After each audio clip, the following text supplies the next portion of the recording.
దినం దేవుని వాగ్దానం. ఈ ఉదయకాల సమయంలో ఈ దినం దేవుని వాగ్దానం అనే చక్కటి ఆత్మీయ కార్యక్రమానికి ప్రేమతో ఆహ్వానిస్తూ బాగున్నారా? మార్నింగ్ లేచారా? ఉదయకాల ప్రార్థన, ఉదయకాల ఆరాధన, ఉదయకాల ధ్యానం ఇవన్నీ చూస్తుంటే నాకు కూడా అనిపిస్తుందండి, ఎందుకు ప్రభువా ఇంత కష్టపడాలనిపిస్తుంది. కానీ దేవుని ప్రేమ బలవంతం. మాకైనా మీకైనా అందరం దేవుని ప్రేమించాలి, దేవుని వాక్యంలో ఎదగాలి, దేవుని ఆరాధించాలి, దేవుని స్తుతించాలి, దేవుని కొనియాడాలి, దేవుని పొగడాలి, దేవుని కృపని పొందాలి, దేవుని కార్యాలు చూడాలి. ఇది మన పట్ల దేవుడు చూపుతున్న కృప. కాబట్టి ఈరోజు ఉదయకాలం ఈ వాగ్దానం ఎంతమంది వింటున్నారో, మీ జీవితాల రక్షణ లేని యేసు రక్షకుడు నీకోసం ప్రాణం పెట్టి రక్తం కార్చాడు, మరణించి తిరిగి లేచాడు. ఆయన నమ్మితే పరలోక నిత్య జీవం. ఈరోజు నీ జీవితాన్ని ప్రభు ప్రేమిస్తూ నీకు విడుదలిస్తూ కృప చూపుతూ నిన్ను పైకి లేవనెత్తాలని ఆశ కలిగి ఉన్నాడు. భయపడకు, బాధపడకు, కృంగిపోకు. ఈరోజు ఒక వాగ్దానం మీరు మనం చదువుకుందాం. 142 కీర్తన 6వ వచనం. నేను చాలా కృంగి ఉన్నాను, నా మొరకు చెవియొగ్గము. నన్ను తరుము వారు నాకంటే బలిష్ఠులు, వారి చేతులు నన్ను విడిపింపుము. నిన్ను తరుమువారు నీకంటే బలిష్ఠులు. అది శత్రువైనా, రోగమైనా, వ్యాధి అయినా, మనుషులైనా. దేవునికి మొరపెడుతున్నాడు.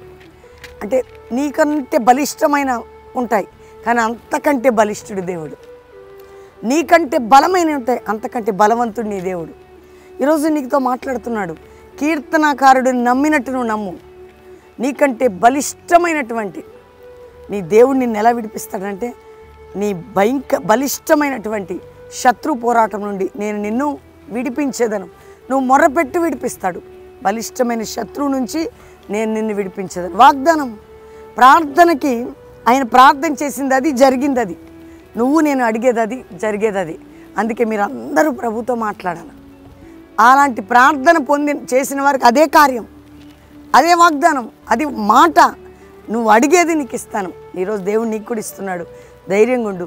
కీర్తనకారుడు అడిగింది పొంది ఉన్నాడు. నువ్వు నేను కూడా అడిగింది పొందుతాం. ప్రార్థన చేద్దాం. ఖచ్చితంగా నీ కుటుంబంలో దేవుడు అద్భుతం చేయబోతున్నాడు. కాబట్టి ఈ మాట నమ్మి విశ్వసించి ప్రార్థన చేసుకున్నాం. తండ్రి, ఉదయకాలం నువ్వు మాట ఇచ్చావు. కీర్తనకారుడు ప్రార్థన విని అద్భుతమైన కార్యం.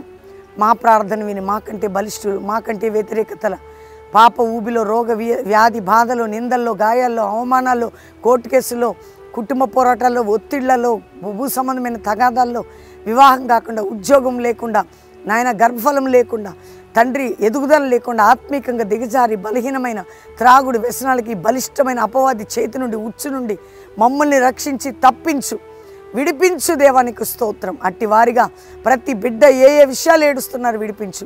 రోగాలుంటే స్వస్థపరచు, వ్యాధులుంటే బాగు చేయి, కుటుంబ పోరాటం నుంచి విడిపించు, మానసిక ఒత్తిడి నుంచి ఇంటర్ 10th రాసే పిల్లల్ని తోడుగుండి జయకరమైన రిజల్ట్ వారికి దయచేయి. నాయన ఎంతమందికి వివాహాలు కాని బిడ్డ చక్కటి సంబంధాలు, ఇతర దేశాల్లో మా ప్రియులు వారందరినీ రక్షించి వారున్న చోట్ల అద్భుతం, విడుదల, సమాధానం.